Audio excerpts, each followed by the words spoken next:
You're heading to Israel tomorrow, and what a complicated world. We have had this summit now for 2 days, and I think the conclusion has been that the global economy is doing a lot better than expected, especially the US economy. But geopolitically, we are in a kind of a recession.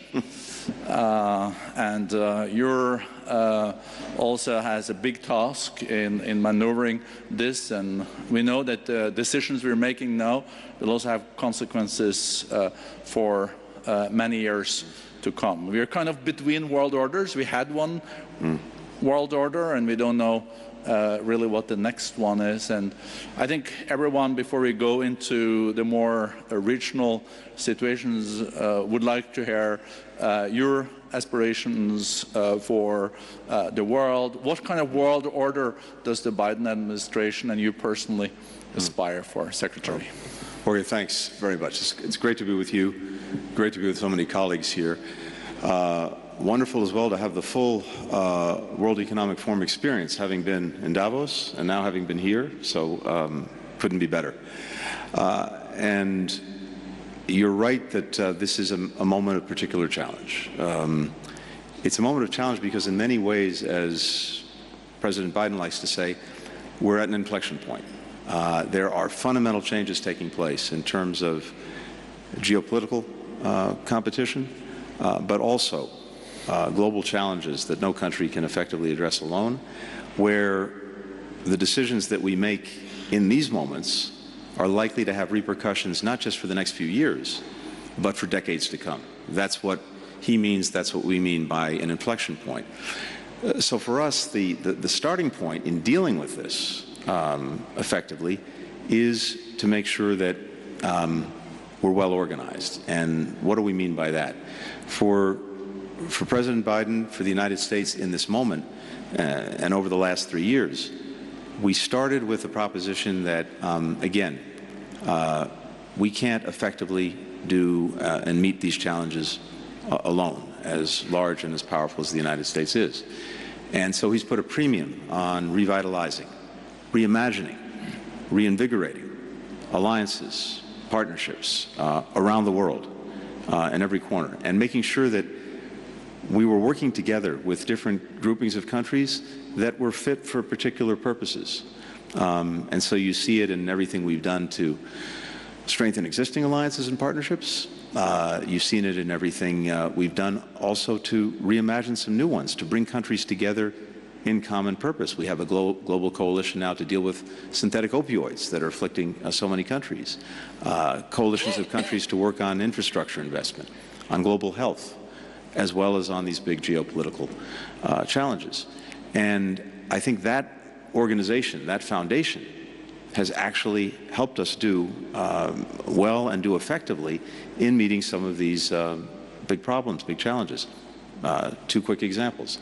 On Ukraine, we were able to bring so many countries together, not just in Europe, but beyond, because countries recognized that there was an aggression not only against Ukraine, but against some of the foundational principles of the international system.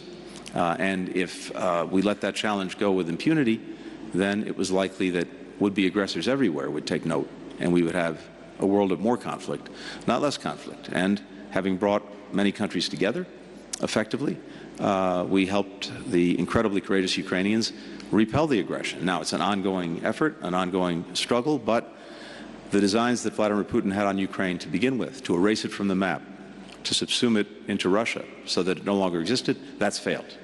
And we also have an alliance in Europe that's stronger, that's also larger than it was, and I think a plan to enable Ukraine to be a success over time, a strong country militarily, economically, democratically.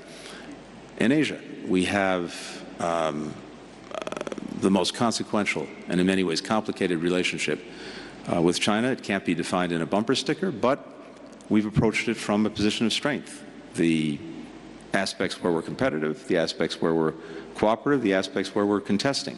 And that strength has to do with the fact that there's now greater convergence than at any time I can remember between us, key partners in Europe, key partners in Asia, and in other places on approaching some of the challenges posed by China. I just came back, as you noted, from there, and I think that's very much something that they see and understand. And of course, in this moment, we have arguably the worst crisis in the Middle East since 1948, and we're addressing it, working on it together with partners throughout the region, trying to bring the conflict in Gaza to an end, trying to ensure that it doesn't spread, and all of that is a collective effort. So I guess I'd sum it up by saying that, on the one hand, it's really two sides of the same coin, Jorge. One is that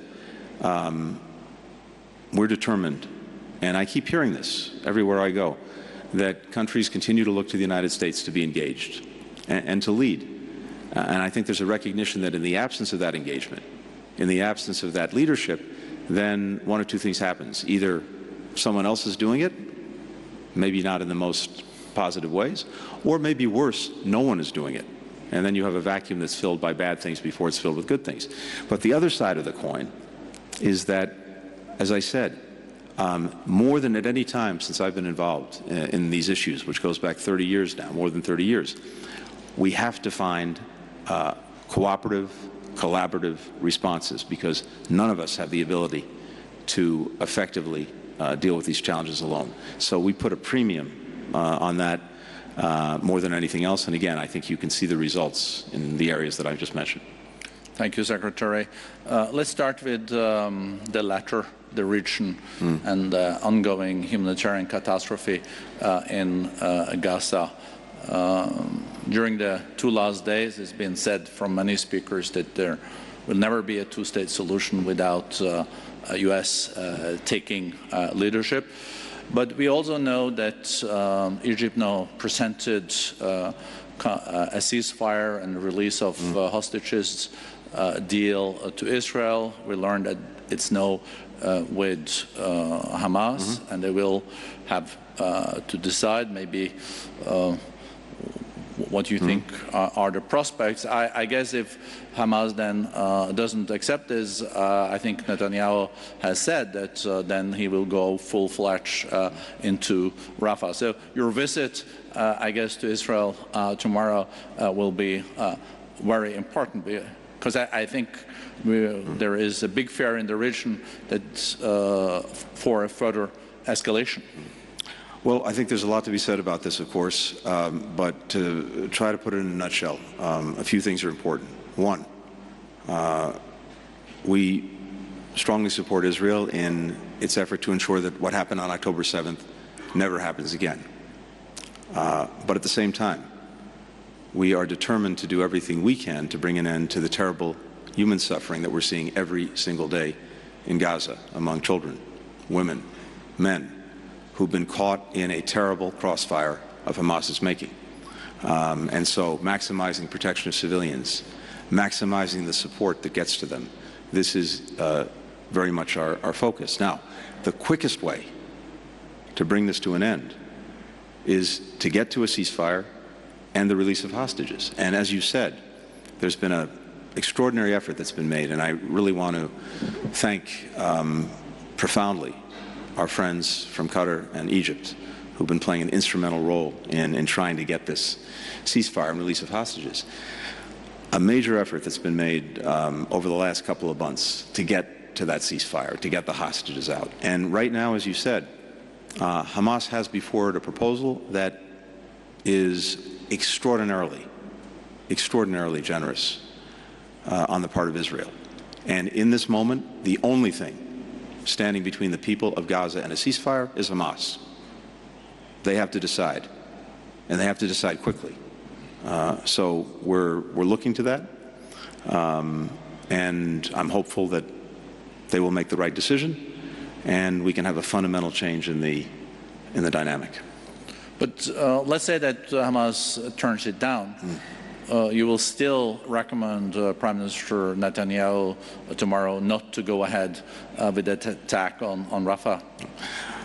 We've said clearly, and for some time now, on Rafah, that in the absence of a plan to ensure that civilians will not be harmed, we can't support a major military operation in Rafah. And we have not yet seen a plan that gives us confidence that civilians can be effectively protected. But if there is an agreement, ceasefire, release of some hostages, there will then need to be a plan for the way forward. And That's right. destructions in Gaza is like a war zone now. But will there be any appetite from any donor to support a rebuilding without a political plan? Because it was rebuilt 10 years ago after the last war and invested billions.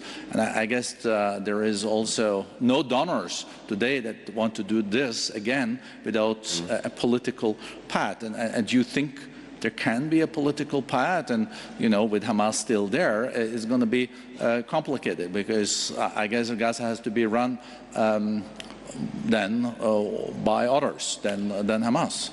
Well, one of the benefits of being here is to be able to see all of my colleagues, and we have been meeting and talking on a continuous basis since October 7th, but particularly since the beginning of the year, looking really at two things. The need to be ready for a day-after plan for Gaza, to include what is to be done about security, what's to be done about governance and administration, what is to be done about the humanitarian and reconstruction needs. And a lot of work has been done on that. More work needs to be done so that we can be ready. At the same time, I think it's clear that in the absence of a real political horizon for the Palestinians, it's going to be much harder, if not impossible, to really have a coherent plan for Gaza itself. So we're working on that as well. And all I can tell you in this moment is a lot's gone into this. I think many of these things are achievable, but we still have a lot of work to do. And that's what we're here to do, and that's what I'm here to do in part on this trip. But let me say something else. I think we really can see two paths forward for the region as a whole, as well as for Israelis and Palestinians in particular. There's a path forward where the region is genuinely integrated, where Israel has normal relations with its neighbors, something that it's sought since its creation, where Palestinians have their legitimate aspirations met for a state of their own, and where we end, once and for all, a cycle of violence, a cycle of destruction, a cycle of profound insecurity, and where the preeminent challenge, the preeminent threat to virtually every country in the region, Iran, is in a box, is isolated, because the region has come together in this way. So that's, I think, a path that you can see. We can see very clearly. And again, the other path is that path of an endless cycle of insecurity, violence, destruction that has caused so much suffering and that needs to end. But it requires everyone concerned to make difficult, real decisions about the future. I think our job is to clarify those choices, clarify those decisions, and make sure that we're doing everything possible to provide the support necessary for anyone who's ready to make a hard decision about the future. And I know you're meeting with your G7 colleagues here today, but also the key foreign ministers from the region, some of them sitting here on the first row, listening very carefully to what you're saying. I think one of the things that you've been working hard on is a normalization plan also between the Kingdom of Saudi Arabia and Israel. And I think one of the preconditions there, I guess, will be from the Kingdom that there is a clear path to a two-state solution. And yesterday it was also made very clear from many speakers here that what is fueling also this crisis is, of course, the unsolved Palestinian issues. And if that was solved, it would also take a lot of momentum out of Iran and its proxies, some speakers said yesterday. do you feel that there is progress on the Saudi-Israeli peace? And do you feel that the Israelis sees the connection between the momentum for Iran and their proxies based on the big impasse that we've faced for decades on the Palestinian issue? First, I think the single biggest, most effective rebuke to both Iran and Hamas would be Israel having normal relations with every country in this region and the realization of a Palestinian state. Of course, both Hamas and Iran have opposed a two-state solution. So almost by definition, achieving it would be a profound rebuke to everything that they've stood for and destroyed for in over many years. Second, when it comes to normalization, look, I'm not going to speak for our hosts here except to say that we have done intense work together over the last months. And in fact, well before October 7th, this is what we were focused on.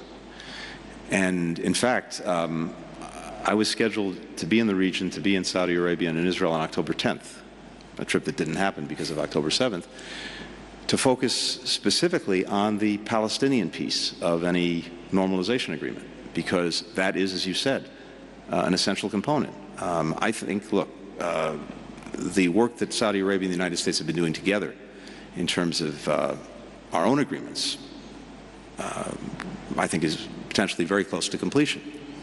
But then, in order to move forward with normalization, two things will be required: calm in Gaza and a credible pathway to a Palestinian state. So to the extent we finish our work between us, then I think what's been a hypothetical or a theoretical question suddenly becomes real, and people will have to make decisions. Secretary, just shortly, you went from China and back to DC for a day or two, and I guess you also seen what is unfolding at many campuses at leading universities in the U.S. as a reaction to what is happening in Gaza. Any reflections on that? I think what we're seeing in my own country and in the region, in many other places, reflects the deep emotions, the profound feelings that many people have at the suffering that so many people are enduring, and in particular, the innocent children, women and men in Gaza. It's a profound thing, and I not only understand it, I understand why people are speaking out and speaking up. Now, you remember when you were a student yourself, huh? Yeah, I do, and I think this is something that from generation to generation, people find things to be galvanized by, and I understand it profoundly. At the same time, I have to say that I would wish that other elements were reflected in what people are saying, what they're doing. I don't hear anything said about Hamas.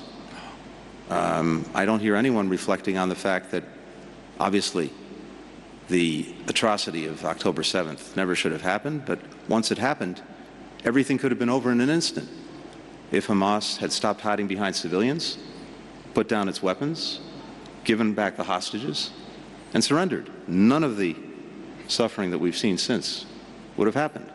So, where is the demand on Hamas? There's been silence. It's almost as if it's been erased from the story. That's something that I think we also need to reflect on. Even as I say, I profoundly understand the deep emotion that people are expressing, whether it's on our campuses or other places. When you were in China, you raised a lot of questions to the Chinese leadership. You met with President Xi Jinping and, of course, your counterpart, Foreign Minister Wang Yi. One thing I saw you also ask China to nudge Iran when it comes to this crisis, because we are very close to a full escalation 2 weeks ago between Israel and Iran. We avoided that, but what was the response when you raised this with Wang Yi to nudge Iran? Well, two things. First, Borge, as you said, we did come very close to an escalation, a spread of the conflict, and I think because of very focused, very determined efforts, we've been able to avoid it, and that's usually important. And this is something we've been on since day one, trying to make sure that even as we work to resolve Gaza, we don't see this conflict spread to other places in the region. Second, with regard to China, they have a clear, obvious interest in stability in the Middle East. They obviously depend on the region for energy resources. There are many vital trading partners here. 90% of the oil, 90% of the Iranian oil, I think, is bought by China. Yeah. Well, there's that too, which is another challenge. But you start with the premise that they have an interest in stability here. They also have relationships. They have influence. And so the question that I raised with our Chinese counterparts is, given that, we would urge you to use the influence because it's in your interest. And also, it's something that other countries would look to China to do. So I think we've seen some examples of that, and that's a positive thing. But again, it goes to their own self-interest. Yeah, because I think China played a role in the rapprochement between the kingdom and Iran, even if I think you were part of it too, but China played a role there. They did, and it's something that we supported, because again, if we can find through diplomacy ways to ease tensions and to avoid any conflict, that's a good thing. And to the extent China can play a constructive role in advancing that, that's good too. I think you had other topics that you raised with Wang Yi too. One of them was your concern over China's support for Russia's defense industry. What did Wang Yi respond to that one? Well, I raised this both with my counterpart Wang Yi as well as with President Xi directly. And let's understand what's going on. We have engaged with China from the start of the Russian aggression against Ukraine and urged them not to provide Russia with arms, with weapons that would fuel the aggression. And I think it's fair to say that China has not directly supplied Russia with weapons, with missiles, with munitions. Iran is doing it. North Korea is doing it. However, what China is doing is providing invaluable support to Russia's defense industrial base that's helping Russia deal with the massive pressure that's been exerted through sanctions, through export controls, and other measures. If you look at what Russia's done over the last year in terms of its production of munitions, missiles, tanks, and armored vehicles, it's produced them at a faster pace than at any time in its modern history, including during the Cold War as the Soviet Union. How has it been able to do that? Because it's getting massive inputs of machine tools, microelectronics, optics, mostly coming from China. 70% of the machine tools, 90% of the microelectronics are coming from China. Now, these are dual-use items, but we know very clearly where so many of them are going. And this poses two problems.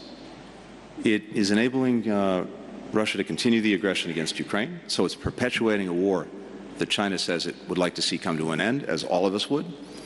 But second, it's also enabling Russia to rebuild a defense industrial base that countries throughout Europe are deeply concerned will be turned against them after Ukraine is done. And so at the very time that Russia is seeking better relations with countries in Europe, it's also fueling the greatest challenge to European security since the end of the Cold War. And as I shared with my Chinese colleagues, you can't have it both ways.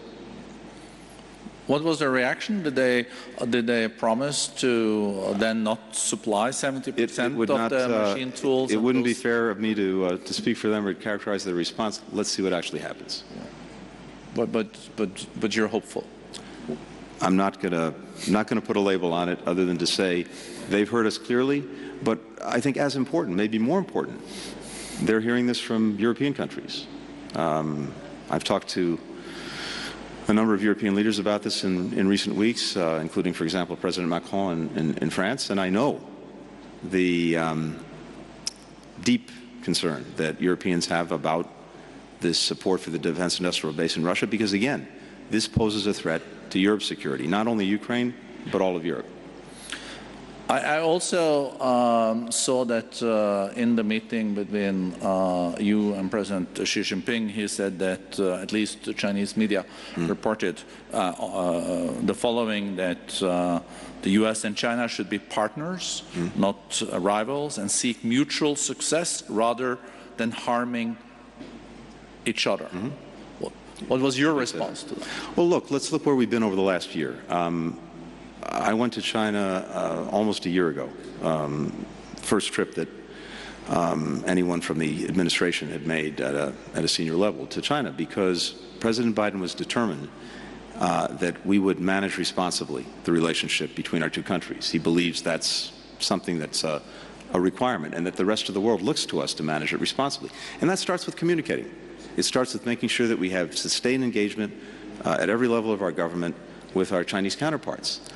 And it's a reflection of the fact that, as I said, the relationship is incredibly complex, and it's clearly very competitive, but we want to make sure that competition does not veer into conflict, and the best way to do that is to be talking, to be engaged. There are aspects where we're directly contesting each other, but there are also places where we're cooperating. And you start, again, by engagement, by talking, and after my trip, we had other colleagues go to China, and then most important, President Biden and President Xi met at the end of last year on the margins of the APEC summit outside of San Francisco. And they agreed that we would work to make sure that we were responsibly managing the relationship, putting as much stability into it as we possibly could, dealing directly with our differences, but also looking to see if there were areas where we can cooperate. And they identified a couple of areas. One, making sure that we actually restored the military-to-military communications that we had, but that had been interrupted. Absolutely essential to trying to make sure that we don't have a miscommunication, a misunderstanding that leads to conflict. That's been restored, and we now have these communications between our militaries at every level, from the Secretary of Defense and the Joint Chiefs on down. Second, looking for areas where it made sense for us to actually cooperate. One of those is on the scourge of synthetic opioids. The #1 killer of Americans between the ages of 18 and 45 is a synthetic opioid, fentanyl. And just think about that for a second. Let that sink in. It's not guns, it's not cancer, it's not automobile accidents, it's a synthetic opioid. And the nature of this challenge is that chemicals that are made for perfectly legal purposes can be manufactured on one side of the globe and then diverted to criminal enterprises that turn it into an opioid. And that's what's been happening in the United States. But this problem, where we've been a canary in the coal mine, it's hit us hard, it's hit us first, we now see spreading around the world. And as our own market gets saturated, we see these criminal enterprises developing markets in Europe, in Asia, in Latin America. Now, sometimes it's fentanyl, sometimes it's ketamine, sometimes it's Captagon, sometimes it's methamphetamines, but we see this spreading. It's why we put together a coalition of more than 140 countries to work on this. But China has a critical role to play because it's a huge chemical manufacturer, and we found, not by intent, that many of the chemicals that are used to synthesize fentanyl start in China, get sent near us, typically to Mexico, turned into fentanyl, come into the United States, kill a lot of people. So we sought to see if we couldn't cooperate together, and we now have that cooperation, and we've seen positive steps that China's taken in terms of taking down some of the companies that are involved, putting in place new regulations. More needs to be done, and this is what we talked about on this trip, to really carry this forward. But it's progress, and it's a demonstration that we can work together when it's in our mutual interest to do it. We're now going to have a dialogue on artificial intelligence. Really important that our countries talk about the risks, the safety issues attendant to AI, which is going to be one of the defining technologies of the coming years. We need some traffic rules there on cybercrime, on climate change, on future pandemics, and all that. Secretary, I know you have a busy agenda for peace here. There is a lot to be achieved in the coming hours. I don't want to take too much of your time. But maybe last questions coming back to the situation in Europe and Ukraine. The Congress did pass 61 billion to Ukraine. It was not an easy road. The Ukrainians appreciated this a lot. But is there a path towards an end of the Ukraine war? We're talking about breaking impasses and all this, but it's very hard to see what such an end could be. Well, look, it depends mostly on Vladimir Putin and what he decides. Now, I think Putin has believed that he can outlast Ukraine and outlast Ukraine's supporters. The success in, as we say, better late than never, getting the supplemental budget request is a demonstration that we're not going anywhere. That support is continuing, and in fact, the $61 or so billion is, as we speak, moving forward. And that's critical because I think it's both a practical and psychological boost to Ukrainians who have had a tough 9 months or so, but also a clear demonstration that the support remains and it endures. Beyond that, there are a number of things that are happening that I think are a demonstration that we're in this for Ukraine to be strong in the long haul and to stand strongly on its own 2 feet militarily, economically, democratically. Militarily, beyond the support that we're providing in the immediate, and Europeans are providing. And by the way, I said this before, but we often talk about the challenges of burden sharing. I've never seen a better example of burden sharing than in the case of Ukraine, where European partners, Asian partners, others, for as much as we've done, have done even more.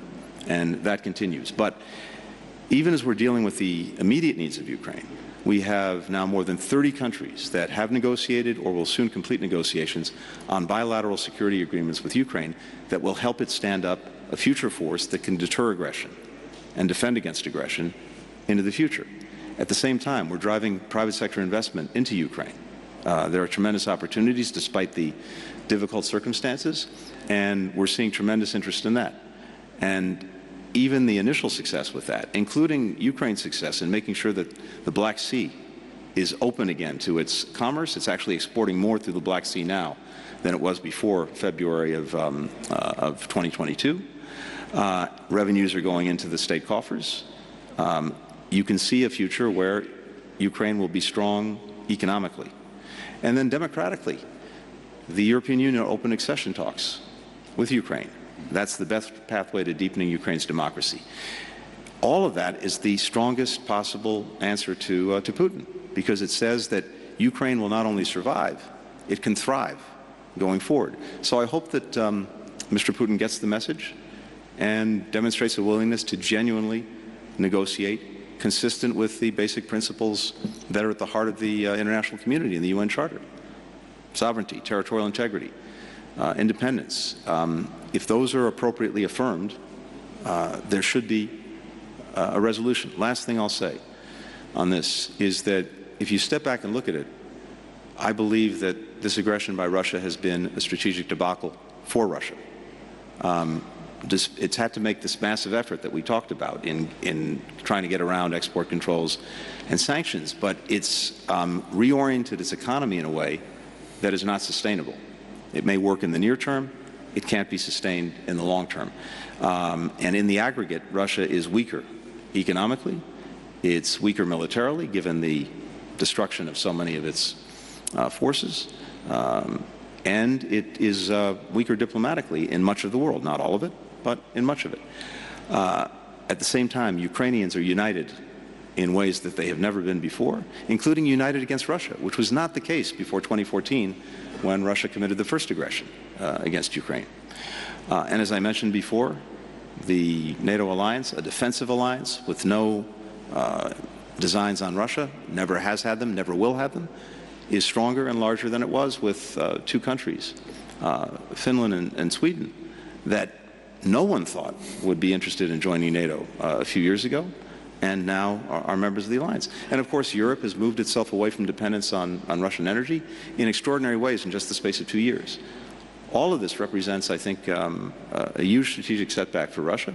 In many ways, Putin has precipitated many of the things he sought to prevent. I hope that there's recognition of that. And look, the minute that Russia demonstrates that it's genuinely willing to negotiate, we'll certainly be there. And I believe the Ukrainians will be there.